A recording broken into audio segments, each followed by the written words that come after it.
voice was hoarse from 3 hours of screaming. Freaky Friday double features can do that to you. Can we talk about something else? Anything else? But George Fane, Bess's cousin and my other best friend, had already held up her pointer finger.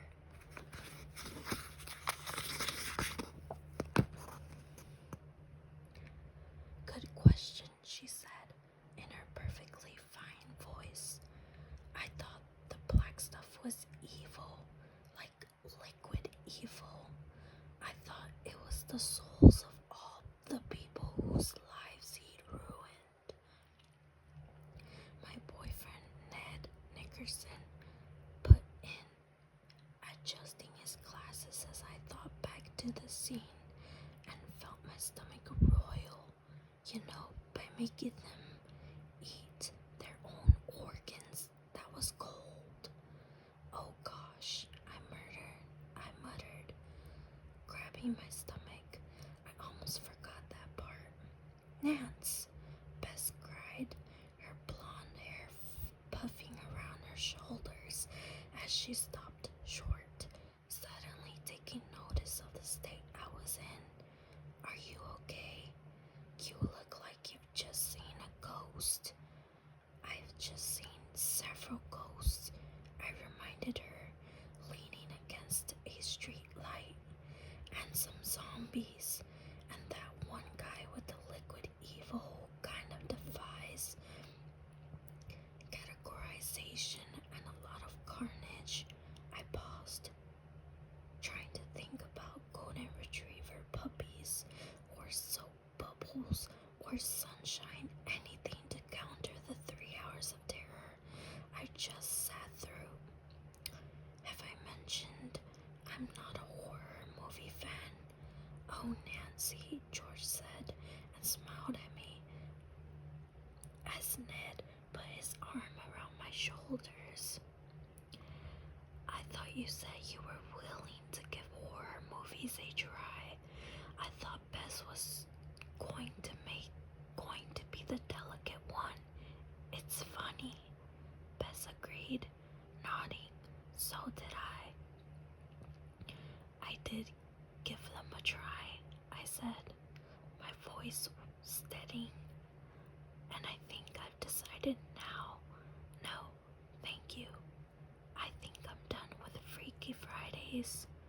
That's kind of unexpected for you, don't you think? Ned asked. You're not a scaredy type. You spent half your life chasing bad guys. This was true. My sluthing, which had always been my favorite extracurricular activity, could get scary sometimes. But there's a big difference between confronting a crook and having to eat your own organs, I pointed out. True, Bess said, nodding seriously. I'm sorry you got freaked, George said, her dark eyes sincere. I just really wanted to come to this because you so rarely see Takara movies screened in the United States. And he's such an amazing director, the way he sets up his tension shots. In the last month or so, George had discovered that she was a huge fan of scary movies.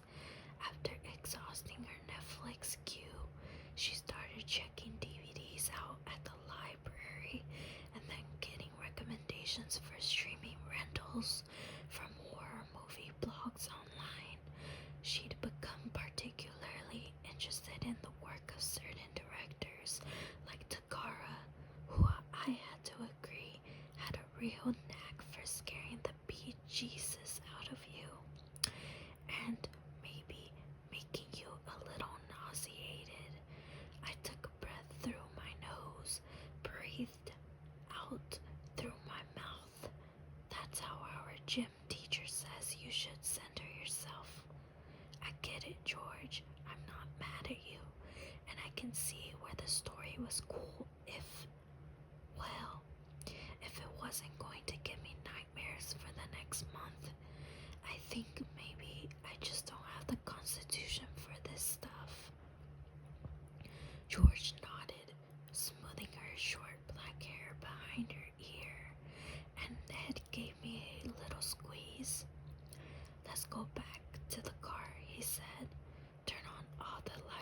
play some really fun music, like Lily to Jared.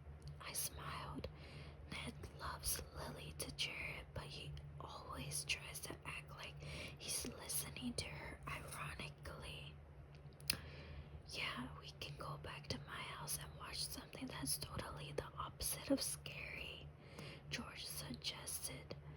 Packed house. I hear that was good. Ned took my arm with an encouraging grin, and slowly we made our way around the theater to the parking lot in the back.